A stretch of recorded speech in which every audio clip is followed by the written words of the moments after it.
Mga kapuso, ang magkakatid ng lagay ng panahon ngayong gabi, isa sa mga weather presenter ng GMA Integrated News Weather Center. Walang iba, kundi si Katrina Son. Magandang gabi sa iyo, Katrina. Salamat, Emil. Magandang gabi, mga kapuso. Tuluyan ang pumasok sa Philippine Area of Responsibility yung minomonitor natin na low pressure area at nadadagdagan din ang mga lugar na apektado ng trough o extension nito. Bukod dyan, lalo pang lumalakas ang bagyo sa labas ng PAR at naging isa na nga itong super typhoon.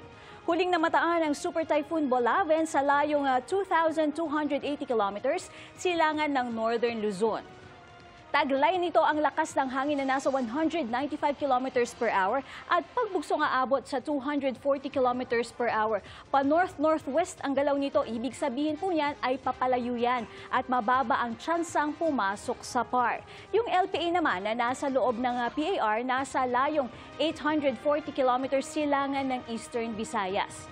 Sabi ng Pag-asa, nananatiling mababa ang tsansa nitong maging bagyo at posible pa rin itong sumama sa sirkulasyon ng bagyong Bolaven. Patuloy na makakaapekto sa bansa ang trough ng LPA, kabilang dyan ang Visayas, malaking bahagi ng Mindanao at ilang lugar sa Luzon.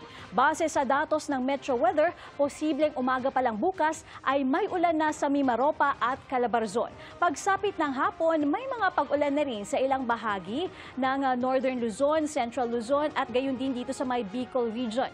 May malalakas na ulan kaya maging handa pa rin po sa posibleng pagbaha o pagguho ng lupa. May chance rin ng ulan sa umaga sa western portions ng Visayas. Pero mas maraming ulan o uulanin sa hapon at may heavy to intense rains dito nga yan sa may Panay Island, sa may Negros provinces at Samar provinces. Sa mga taga Mindanao naman, sa hapon, mataas ang tsansa ng ulan.